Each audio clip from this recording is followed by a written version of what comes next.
Hello everybody, my name is Dr. Talia Markajani. I'm a naturopathic doctor with a focus in mental health and in hormonal health. Despite the increasing amount of research into mental health conditions and psychiatric conditions and the increase in interventions and early recognition and pharmaceutical therapies that come with mental health diagnoses, we're actually seeing more debility in mental health outcomes, more debility, more morbidity. So we're seeing worsening of outcomes even though we're applying more intervention. So how could this be, right? You expect that the better the drugs that we're developing, the less disease we should encounter if those drugs are actually working to counteract the disease process. We're not seeing that in the realm of mental health, especially when it comes to the common conditions such as depression and anxiety. And when it comes to disease in the West, we're not really winning the war against disease. So things like cardiovascular disease, cancer, hormone imbalances such as diabetes, hypothyroidism, mental health conditions such as depression and anxiety, ADD and ADHD, infertility, neurological disease such as MS and Parkinson's, autoimmune disease such as, again, MS and things like Hashimoto's thyroiditis and myasthenia gravis, and immunodeficiencies such as HIV. All of these diseases are on the rise, all of these kind of chronic, lifelong diseases. And so despite these advances in research and drug development, we're not seeing an improvement in our ability to manage these diseases or prevent them. And this is obviously not one simple solution to this problem, but one thing I want to point our attention to is this increase in stress and this connection to stress and the diseases that I mentioned. Obviously, it's not just one cause. That would simplify the entire system to an almost ludicrous degree, but there is an estimation that 75 to 90% of hospital visits are either directly or indirectly related to stress. And some of the symptoms of stress, so chronic stress or even acute stress, are an increased heart rate, elevated blood pressure, elevated blood sugar, decreased memory and cognition, disrupted levels of serotonin leading to depression and anxiety, disrupted levels of the other hormones such as dopamine and norepinephrine, an addiction to stress, so a change in the opioid receptors and the brain structure, altered hormone synthesis, increased inflammation, altered gut flora, etc., and a change in the immune system. So basically every system of the body is affected by stress, and being in a prolonged acute state of stress is lethal to the body. So, we can look at sort of, the rise of cardiovascular disease and diabetes and the fact that stress increases our heart rate and increases our blood pressure and increases our blood sugar, right? And we can sort of make some of those connections between the symptoms of stress and the diseases that are increasing in our society. And when it comes to mental health, we see how our neurotransmitters and our brain structure and our gut and our immune system are affected by chronic stress, and we can infer that some mental health conditions are either caused by or aggravated by this chronic stress situation. And so by not addressing stress and by not looking into stress and finding healthy ways to manage it, we're doing ourselves a disservice in the management of these diseases and the prevention of them. So there's a few theories that connect, there's that monoamine hypothesis when it comes to mental health, that people with depression and anxiety have this, inherent brain imbalance. So they don't make enough serotonin, or their brains for some reason aren't responding to serotonin. And again, it's a very reductionistic model because it reduces all of the experience of depression and anxiety and conditions such as ADD and ADHD and bipolar down to one single neurotransmitter, and it oversimplifies the entire system and the entire constellation of symptoms that people can experience and the life situation surrounding these conditions. And the fact that they're comorbid with things like stress and poverty and childhood trauma and those kind of things. But there's some other theories that we can look at and some other kind of pieces of the puzzle that we can add to create a more inclusive narrative. So there's a theory called the mind-body theory. And, this kind of arises, this is a counteraction or a counter-philosophy to what Descartes discovered or decided that he discovered, which was that the mind and body are separate entities, this dualistic hypothesis, right? And we know absolutely that that's not true, that our mind and body are completely connected, and that our mind probably doesn't reside only in our brain, because our nervous system extends to throughout the entire body. And our minds are also interrelational, so they are a product of our environments and our relationships with other people as well. We know that the gut is the second brain for the amount of neurons that it inhabits and the neurotransmitters that influences its function. Our gut health affects our mood, and depending on how healthy it is. And we call this connection, another word for it, a more scientific word, is psychoneuroimmunology. This is the connection between the immune system, the nervous system, and our psychology, our mood, our thoughts and emotions. So we know that everything in the body is interconnected, and you can't prescribe an antibiotic and not expect that there'll be sequelae or consequences or side effects that affect a different body system. And we see that all the time now. But we have to understand how tugging on one thread in this interconnected web is going to affect another piece of it further down the line.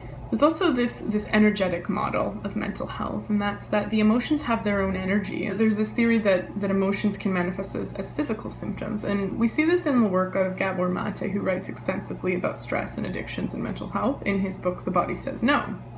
He talks about how, the health of our thoughts and emotions impact our physical stress. And so it's not just that our thoughts and emotions can impact our mental health, but also our physical health, and might set the stage for us to get conditions like cancer or autoimmune disease and all of the other diseases that I mentioned. So when it comes to stress and our mental health and emotional well-being, we need to take a proactive approach. Just like we do with, getting vaccinations and preventing colds and flus and getting proper nutrition and exercise and all of that, we need to be strategic about how we manage our stress.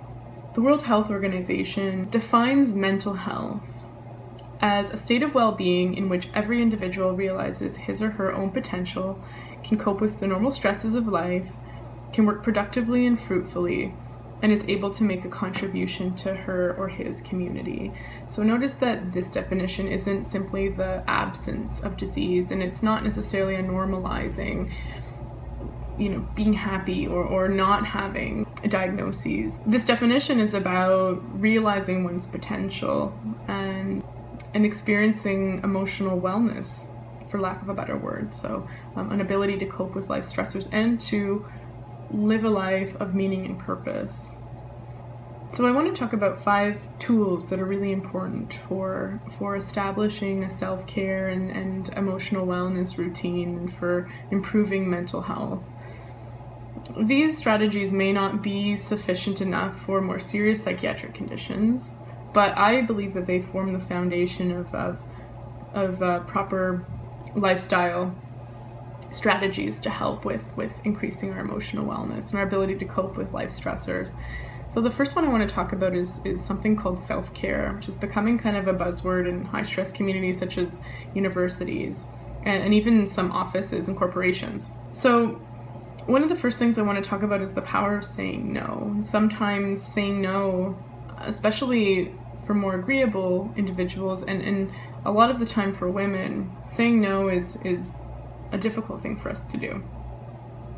When I give this presentation to a group, I always ask them, why is it hard for you to say no? Like, what would happen if you didn't say no? Let's say a friend invites you out and you're just not feeling it, or you're invited to a baby shower and it's just more than you can handle, and you wish you could say no, but you don't. And one thing that everybody says is that they'd feel guilty if they said no. And this is sort of universal. And so I asked them, what would happen if you didn't say no? What would happen if you went along with it, even if you just didn't have the energy to devote to this commitment? And people say that they'd feel resentment. And so when it comes to deciding what things to take on and what things to discriminate against in terms of the tasks that we take on, the commitments that we make, we're kind of stuck between this dichotomy between feeling guilt and resentment, this spectrum. One of my mentors, Gabor Mate, in his book, The Body Says No, talks about, when faced with this choice between guilt and resentment, especially when we're more prone to guilt avoidance by saying yes more often than maybe we should, he said, choose guilt every time, because the feeling of guilt, and obviously this isn't a hard or fast rule, but the feeling of guilt is more indicative that you're taking care of yourself. His theory as well is that resentment tends to build up in the body and contributes to the cause of more disease, such as cancer. And this cancer personality that he writes about is a woman that will say yes to things and is scared to say no out of guilt. So resentment is far more damaging for the body, and therefore, when kind of trying to avoid guilt, maybe move towards guilt, especially when you know that you might be taking on more than you should. And also pay attention to the idea that when we say yes to things, we're saying no to other things, right? So we're always saying no and yes. We only have 24 hours in the day, and so by saying yes to that baby shower that you'd rather not go to, what are you saying no to? Are you saying no to, doing a yoga class for you, or getting extra sleep, or saving your money for a family vacation?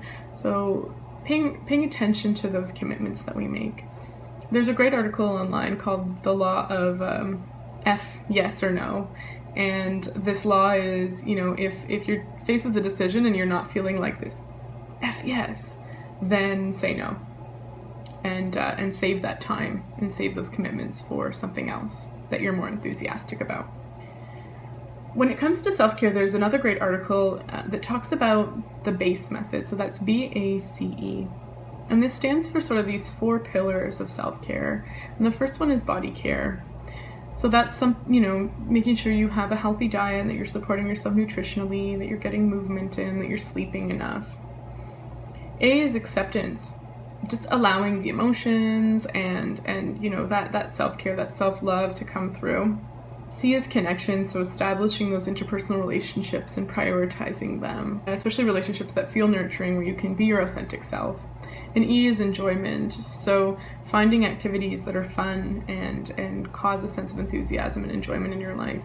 And this is something that's often a problem for a lot of adults with lots of responsibility, is that when I ask them to rate on a scale of 1 to 10 how much fun they have or how satisfied they are with the amount of fun in their life, they often rate it, pretty low. A lecture that I attended, there was a woman who was talking about self-love and sort of improving self-worth, and recommends kind of asking oneself this: what would someone who loves themselves do or say? And that can be pretty powerful for just examining how our internal dialogue is manifesting and how we're talking to ourselves and treating ourselves.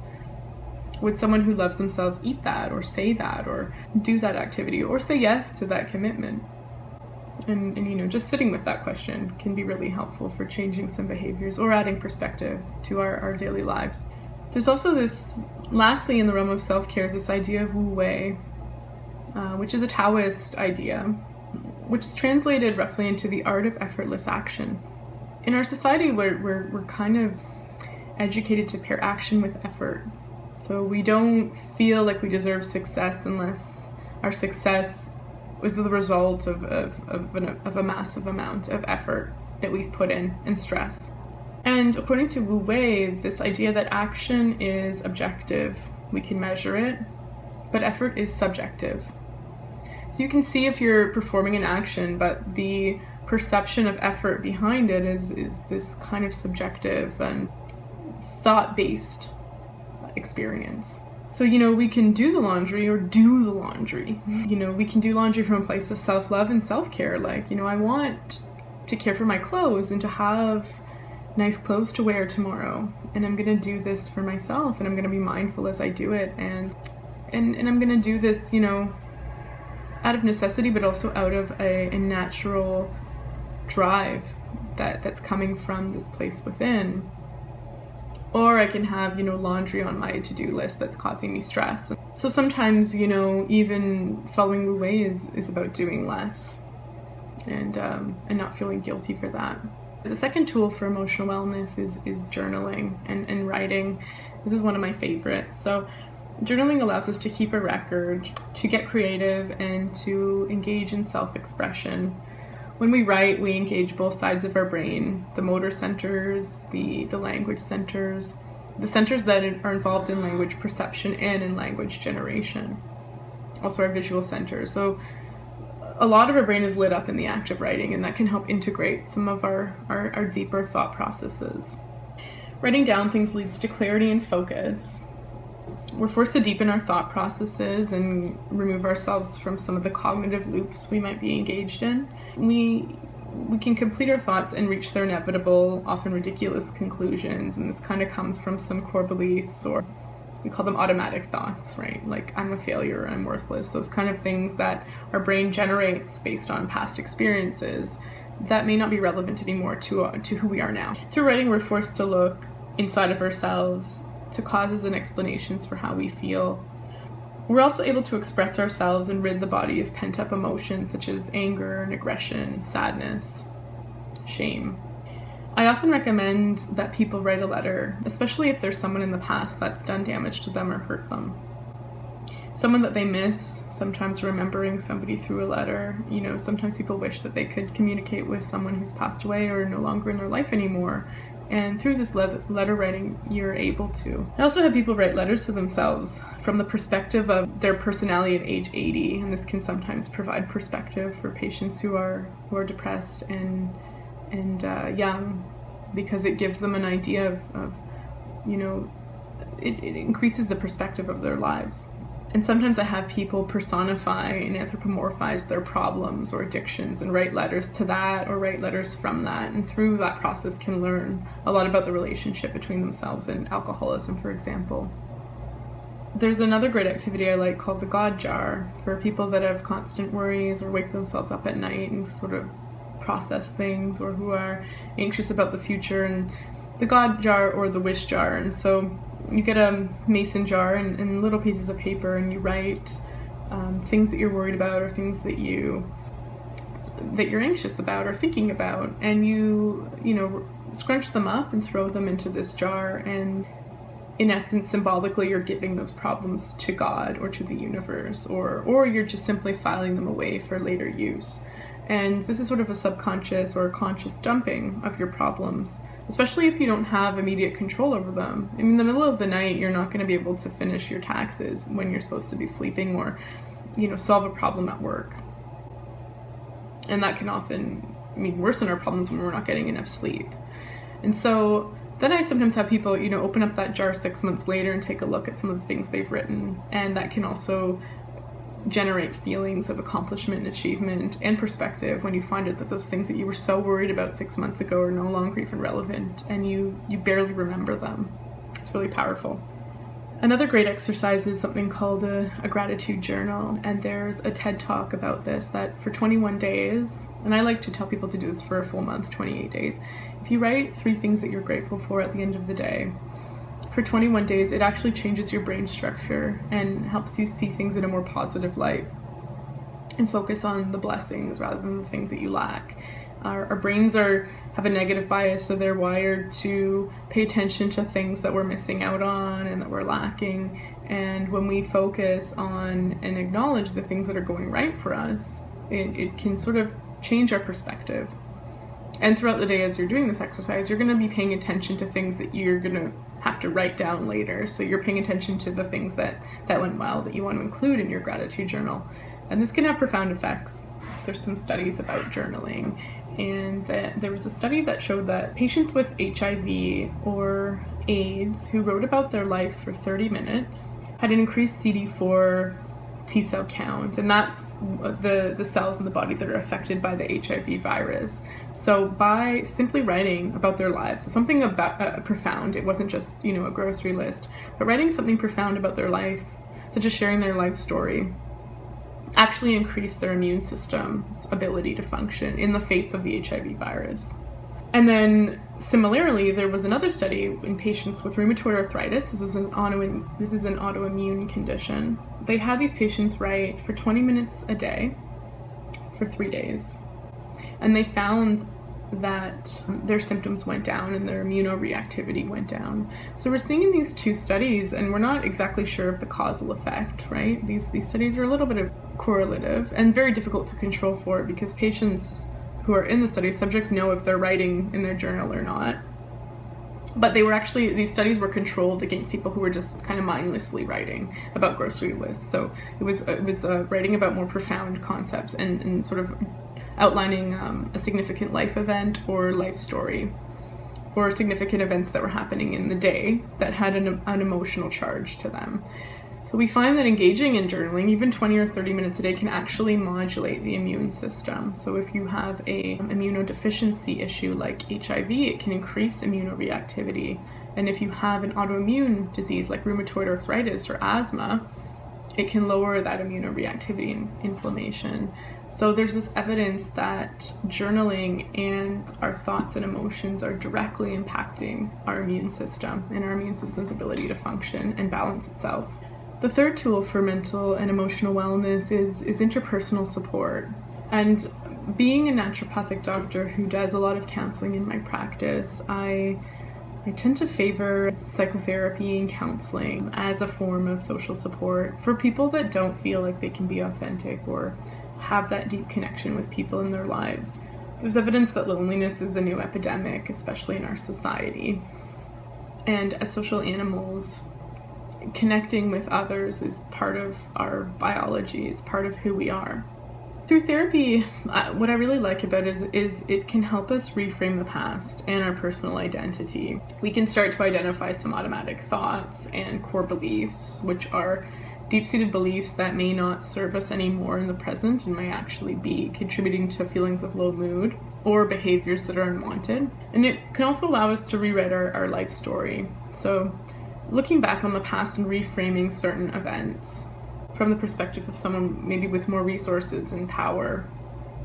For example, someone with a history of trauma may have an idea of powerlessness and being victimized. And in every single story of trauma that I've encountered, people have always responded in some way, either psychologically, mentally, emotionally, if not in action. And sometimes just recognizing these responses changes our whole perception of the event and our identities in the present and our ability to act in the present. So there's evidence that stress is related to our perception of things that happen, not actually what happened. So, for example, so you imagine somebody that's just broken up with their girlfriend and they were very in love.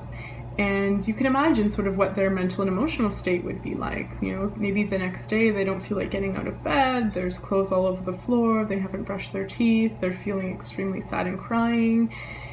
And nothing has changed biologically in this person, but the situation and surrounding their life has changed. Then imagine that this person, wakes up the next day and they're in this state of low mood and depression, and they get a phone call, and it's their girlfriend saying, I'd like to get back together, I made a mistake, I'm in love with you, and I don't want to be broken up anymore. So you can imagine this person's mood is going to change rapidly as the situation changes. And so really, there is a change in their circumstances, but not in their physical biology. And sometimes in past events, there's the story that our minds create around what happened, and then there's the actual events that happened. So you might call your partner and they don't pick up the phone, and we start to create a story about why that is. Maybe it's because they don't love us anymore, they want to break up with us, that we're worthless, that no one's ever loved us, that we'll never find love, that we'll always be alone. But in actuality, we don't know those things, and what's actually happening is they're just not picking up the phone. And there's thousands of explanations for that. And we perceive situations based on our personal histories, our physical conditions, our state of minds, etc., and things that we've learned in the past, and also our core beliefs. So we filter all of our experiences through our perceptions and our identities and personalities. And so by understanding more about these things, we can understand more about why we pick out certain events and draw conclusions from the connection between those events rather than others. There's some people, when they fail a test, that just think, oh, it was a hard test, or maybe I didn't study hard enough. And there's others that think I'm a failure, I'll never pass anything, there's no point in trying, I'm dropping out of school. And so it's not just the event, but our perceptions of the event that change our thoughts, moods, and behaviors. Another great thing that therapy and social support can do is help us identify our passions and purpose in life. There's a psychologist that I really like to listen to called Jordan Peterson that talks about how the purpose of life is not necessarily well-being and happiness, because happiness is a state that can be derived chemically through doing things like cocaine or substance abuse. And happiness might just be a disposition that certain people embody better than others, and that life is suffering. And this is present in Buddhist philosophy, that no matter how we live, we're going to encounter events that are devastating for us and that are hard for us to deal with. And so in those situations, we're not going to feel happy. So what's going to drive us? What's going to push us forward? What's going to keep us going in those times? And so his theory is, or his idea is, that we should look for what makes it worth it. What adds meaning to our life? What is our potential in life, and what is our purpose? And what gives us that sense of meaning, such that when we encounter these situations of suffering and hopelessness, that we're able to continue on. So having a direction to our lives and having a sense of identity and purpose that gets us up in the morning and makes us move forward even when we're not particularly feeling happy that day. And therapy and social support are also great for just self-acceptance, so for having other people mirror back to us who we are and how we're being in the world. The fourth tool for emotional wellness is mindfulness and meditation. So very, very powerful tool. So it's arguably very difficult to be healthy in this day and age without some form of mindfulness meditation or meditation practice to combat the increase in stress that we encounter in our society. So mindfulness there's many different techniques, but the main tenet is just taking the perspective of the compassionate, detached observer to our thoughts, emotions, and physical sensations. So when we sort of split our mind or watch our thoughts, we can get a better sense of awareness of how emotions and thoughts arise in our body, pass through our body, and how we're not them, that there's this observer role that we can also take, that we can watch ourselves from. Mindfulness allows us to stay in the present and reframe certain situations and just slow time down so that we're not victims to the whims of our biology, but we're able to understand it a little bit more. And so there's a great resource on the internet called Mindfulness-Based Stress Reduction. That's a secular kind of meditation by a man in Massachusetts called Jon Kabat-Zinn, and you can download body scan meditations or take a course in MBSR in your town. And I highly recommend them. They're really great for developing a mindfulness practice. There's also, yoga and qigong and tai chi and these kind of integrated mindfulness-based and physical exercises that can help slow us down, bring us into the present, and help us observe our minds and emotions a little bit better. And they're amazing for managing stress. There's good evidence building about them, helping us deal with stress and manage our mental health conditions. And the fifth tool for mental and emotional wellness is to look at that mind-body connection that I mentioned before. So the mind-body theory sees our thoughts and emotions as energy that can impact our cellular biology. So from that sort of idea of psychoneuroimmunology. And there's increasing evidence about this and how calming our thoughts down, doing some mindfulness meditation can affect our heart rate and can affect our blood pressure, and journaling can affect how our immune system responds. There's this idea that if our thoughts and emotions aren't processed properly, they can become trapped and stagnated in the body and contribute to disease. So as Gabor Mate mentioned, that resentment can build up and lead to things like cancer. It's one of his theories that he's observed through working with patients. We know that there's this connection between physical manifestations of symptoms and physical conditions and certain emotional causes, right? And there's, like, in medicine we know this because every time a study is done, a randomized controlled trial, two groups need to be divided amongst the subjects, and one is given a placebo, an inert pill. And this idea that someone who believes they're taking medicine will notice a positive effect is something that we just take for granted, but we build into every single study that we do, if it's a good study. So this idea that you can take a pill, believe it's helping you, and actually physically notice a change in your body is really remarkable. And this just proves that there's this connection between the mind and body that we can further explore and exploit. So there's things like, herbal remedies that help our body increase our cells' resilience to stress and help manage the stress hormone cortisol. And these are some herbs called adaptogens. So they literally help us adapt to stress. And these are things like withania or ashwagandha, rhodiola, ginseng. Even nervine herbs like St. John's wort and skullcap can help balance our neurotransmitters and our stress hormones and lower inflammation in the body. Doing self-care things like getting a massage or getting acupuncture can help. And there's a study that compares acupuncture to Prozac. So getting one acupuncture session a week for 6 weeks was actually comparable to Prozac for decreasing symptoms of depression and anxiety. In my practice, I always address diet and gut health, and just make sure that people are absorbing their nutrients, that their guts are producing the proper amount of neurotransmitters, that there's the proper bacterial balance, that there's no inflammation being caused by a gut dysregulation. And we also want to remove those external stressors that could be contributing to an impaired digestive system. So, there's the saying that we are what we eat, but more accurately, we are what we absorb, because you can eat a lot of stuff, but depending on how your digestion is functioning, we might not be absorbing all of it and incorporating it into our body, into our cells. So inflammation in the gut caused by a bacterial imbalance or food sensitivities can impact our health, and we have some evidence that depression and anxiety might be caused by some latent levels of inflammation in the brain. And we know that there is an impact on gut health and increasing levels of inflammation. And also stress. So really lowering that stress response, healing the gut, can have huge impacts on our mood. Establishing routine and sleep are major pillars. So I don't think I've ever encountered a patient who felt mentally healthy when they had disrupted sleep. And a lot of the time, having a ritual around sleep and getting into a routine and waking up at the same time every day and really working on getting deep sleep. So avoiding electronic use before bedtime, trying to get as many hours before 12 a.m. of sleep as possible. So, preferably having a 10 p.m. bedtime or winding down around 10 p.m. Doing things like teas or hot baths or reading a book before bed, or doing some yoga or stretches or meditation before bed to teach the body that it's time to start relaxing is really important and has huge impacts on health, on our mood, on our emotional wellness, our ability to cope with stress, our ability to heal from stress, and our ability to balance inflammation and the immune system. There's evidence that exercise is arguably the first-line therapy for someone with depression, especially someone under the age of 24.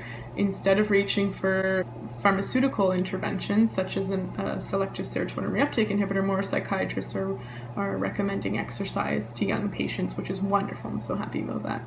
And so, 30 minutes of a moderate to intense form of exercise, such as weight training or running or just moving your body, can help release some of those trapped emotions, as well as boost those neurotransmitters and help our body increase its resilience against stress. And then finally, I just want to point out that, making sure that we're supporting our neurotransmitter synthesis through diet is really important. So making sure that we're getting enough magnesium and zinc and B vitamins and proteins and amino acids, which are all helping us create the neurotransmitters like serotonin and dopamine that are going to impact our mood and mental health. So there is, we can journal, but we are physical beings and we are a product of our biology. And so by supporting that biology through proper nutrition, we're able to incorporate those nutrients and create the proper components of our body for proper mental and emotional wellness. So I also like to ask people this miracle question. So this is the final thing that I'm just going to conclude on. And the miracle question is from a modality called solution-focused therapy. And the question is, if you woke up tomorrow and all of your issues were completely gone, you woke up in an amazing 10 out of 10 state of energy and physical well-being and mental and emotional well-being, what would be possible for you? What would your day look like? If you can stand in that place and sort of write down what you're aiming at, what you're aiming towards, it helps set the stage for taking the proper actions that preserve your mental and emotional wellness. And it also helps you stand in a new territory, one that's not of disease or illness, but one of possibility. And finally, I was at this free meditation circle We were talking about self-love, and we were talking about how difficult it can be to love oneself, because oftentimes we have these core beliefs that drive our psyches, and oftentimes these core beliefs are negative. And so what was said was, it's really hard to stand in a place of self-love when you're intent on changing things and you're not happy with where you are now. And so he said, the person running the meditation said, self-love is like a garden. So you can nourish the soil and water the seeds, but you can't actively force the garden to grow. So what you can do is you can take care of the things you love in yourself, all the things that you have in you right now, rather than trying to be somewhere that you're not currently at. And this is kind of like, when you have, for parents out there, if you have a child, you love your 4-year-old child and you don't put expectations on them that you would a 25-year-old, right? So you're loving your 4-year-old at where they're at, but also recognizing that this is somebody who's developing. And so you're loving their potential to develop just as you're loving their 4-year-old incarnation, their 4-year-old manifestation of their personalities. So you're loving their potential to grow, just as you love the seeds that you've planted in your garden. But you're also loving, things where it's at. And through that act of self-love and tending to the garden or tending to your child, you're encouraging that growth and development in the directions that you want. My name is Dr. Talia Markajani. I'm a naturopathic doctor and I work in Bloor West Village in Toronto.